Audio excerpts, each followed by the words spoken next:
Don't forget to like the video, share your thoughts in the comments, and subscribe to stay updated with our latest stories. It all started on a quiet Thursday afternoon, the kind where time seems to move slower than usual. I had just finished folding the last of the laundry, the scent of lavender still fresh on my hands, when I settled onto the couch with a cup of lukewarm coffee. It was supposed to be my moment of peace. Rerun of Murder, she wrote, was playing my guilty pleasure. But then, with a flicker and a pop, the TV screen went black. At first, I assumed it was just a loose cable or a power surge. I fiddled with the remote, pressed every button I could think of, even tried unplugging and plugging everything, but nothing worked. Just static and silence. Now, I've never been what you'd call tech-savvy. I know how to slog into Netflix, and I've mastered the art of online grocery shopping, but anything more complicated than that, well, let's just say it's outside my comfort zone. That's what I thought of Henry. Henry, my next-door neighbour, had moved in about 2 years ago after his wife passed, a quiet man in his early 60s, polite and always with a gentle smile. He kept to himself mostly, but we'd exchanged enough polite conversations over the fence and occasional help with yard work that I felt comfortable asking him for a favour. I slipped on my cardigan, brushed a few stray hairs behind my ears, and walked over, cup still in hand, feeling a little silly for needing help with something so basic.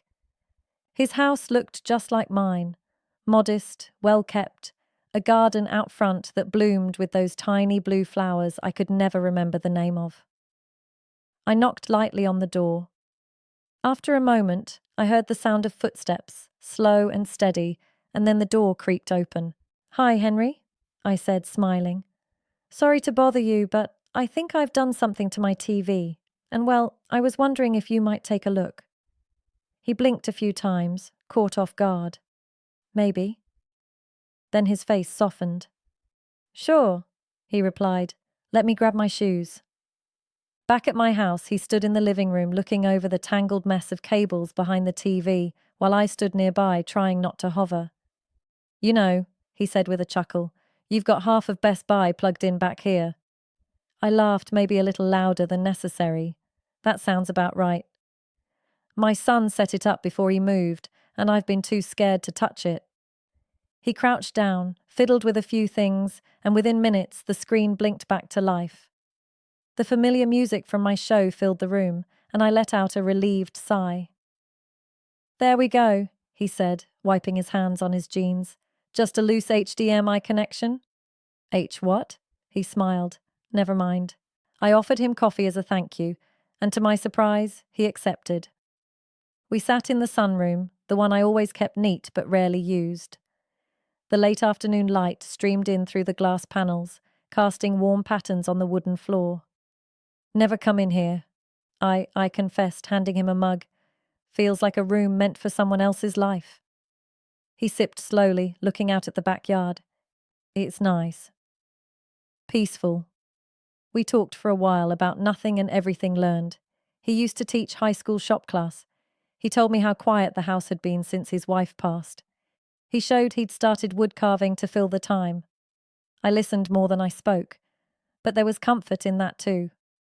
As the shadows grew longer, something shifted between us.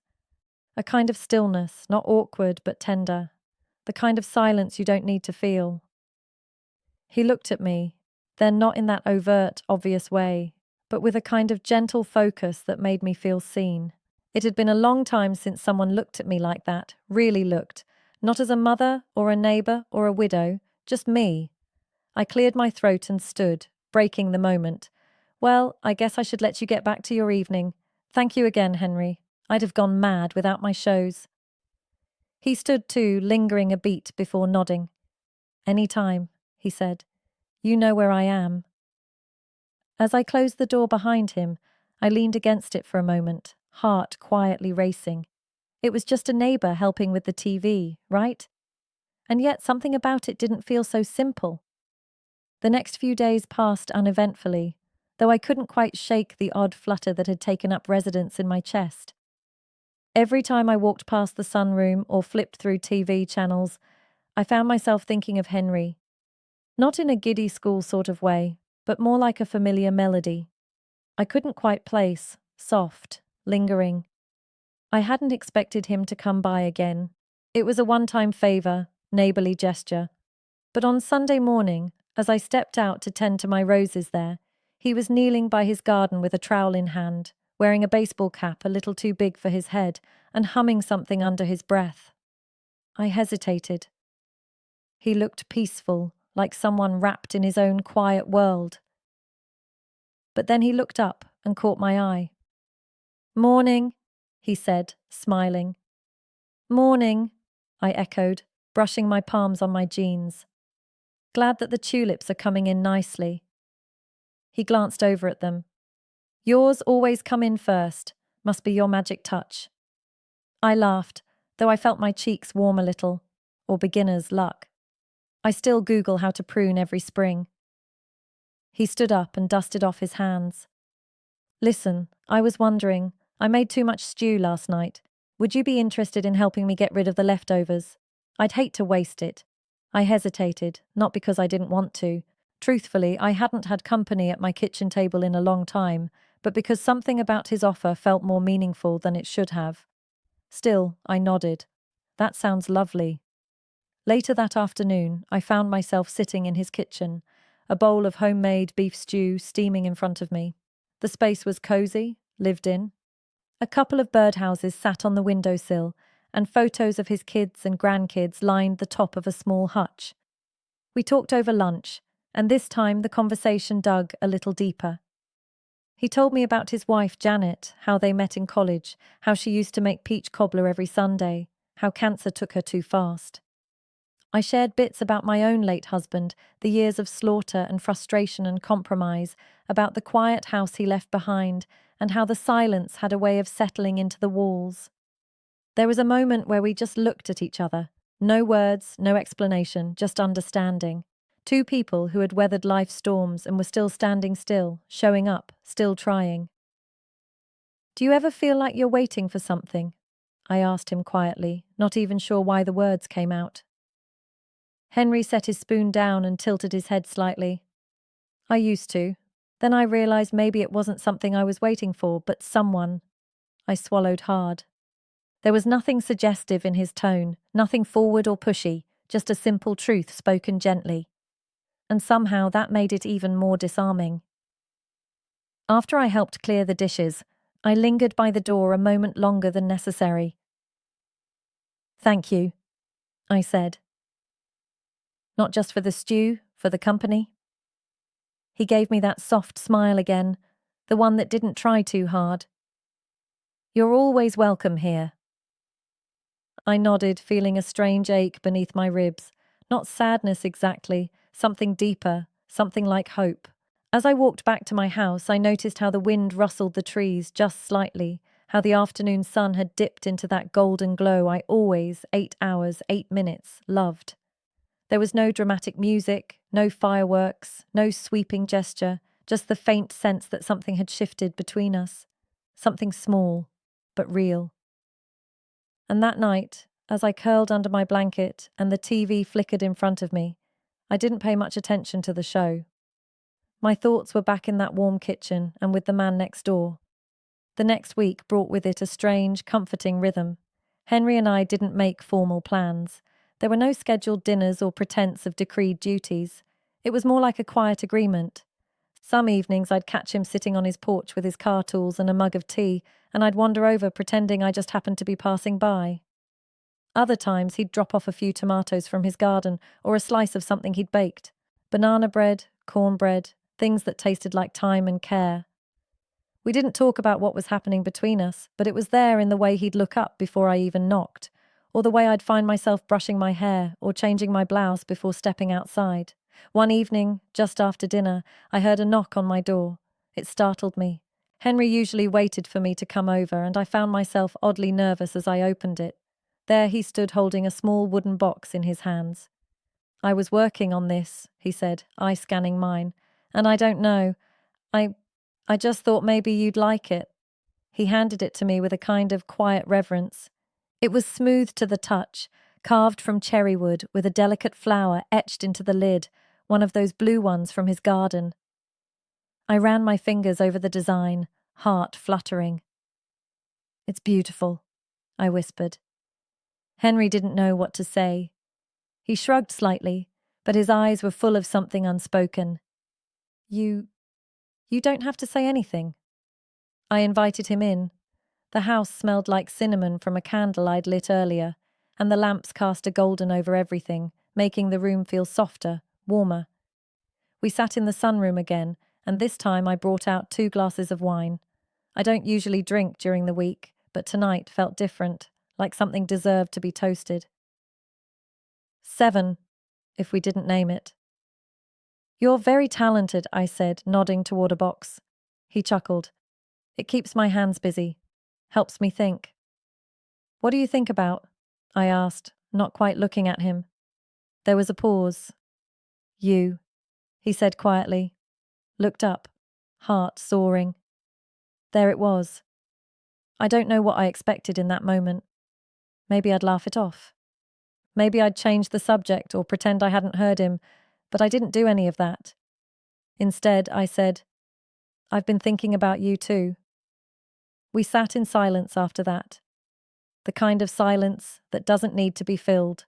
The air felt heavier, charged but not uncomfortable. She looked at me, really looked the way he had that first day in the sunroom, and this time I didn't look away. "You know," he said, voice low, "when Janet died, I thought that part of my life was over. Not just the marriage, the connection, the feeling of being seen." I nodded, understanding more than he knew. "I felt invisible for years," I confessed. "Even when I'm surrounded by people, especially then, actually." "You're not invisible," he said softly. "Not to me." And there it was again, that quiet truth between us. Not rushed, not forced, just real. She didn't reach for my hand. He didn't lean in. He just sat there with me, sharing the space, the moment, the weight of everything unsaid. Eventually he stood to leave, and as I walked him to the door, I felt something settle in me, something I hadn't felt in a long, long time. Possibility before stepping outside. He paused, turned back. "Would you like to come over for dinner tomorrow night?" he asked. "I was thinking of making peach cobbler." I smiled. "I'd like that," I said, and I meant it with every part of me. Henry's house smelled like cinnamon and baked fruit when I walked in the next evening. It was one of those soft golden hours where the sun hangs low and everything outside looks like it's been painted in honey. He greeted me with an apron dusted in flour and that same gentle smile that had started to feel like home. "Dinner's almost ready," he said, "but I may need a second opinion on the cobbler." I laughed as I stepped inside. That's a lot of pressure. What if I'm a tough critic? "I'm willing to take the risk," he said, his eyes warm and teasing. The table was set simply, no fancy linings, just 2 plates, cloth napkins, and a small vase of those little blue flowers from his garden. The effort didn't scream romance. It whispered it quietly, respectfully. We talked over roasted chicken and green beans with almonds, the kind of comfort food that tasted like time and care. Conversation came easy now, like old friends who'd finally started saying the things they used to only think. After dinner, he brought out the cobbler, golden and bubbling with a scoop of vanilla ice cream already melting on top. I took a bite and closed my eyes. "Okay," I said, pretending to be serious.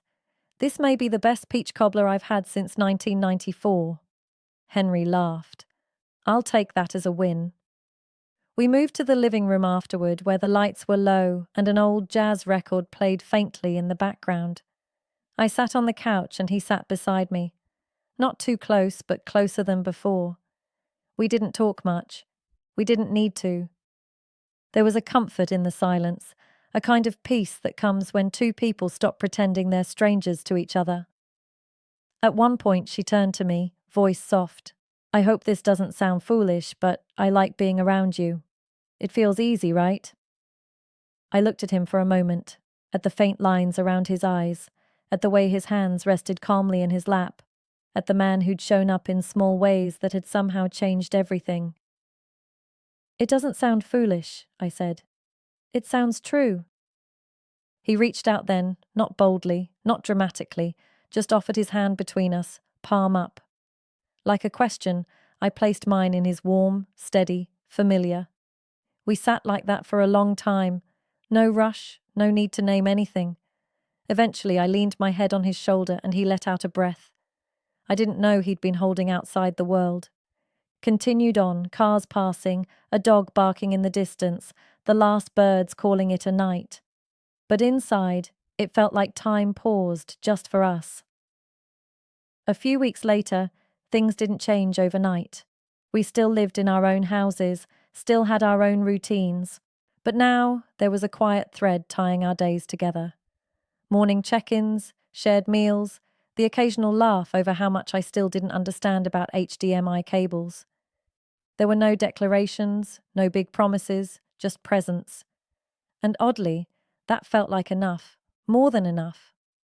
One afternoon, I was sitting in my sunroom, the wooden box Henry made resting on the windowsill. I had filled it with old letters and photographs, pieces of a life that once felt far away, but now somehow closer.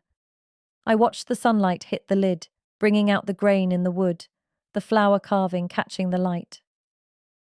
I thought about how unexpected all of this had been, how a broken TV had led to a conversation, which led to a meal, which led to something quietly extraordinary. Not a fairy tale, something real. And at this point in life, real is far more precious.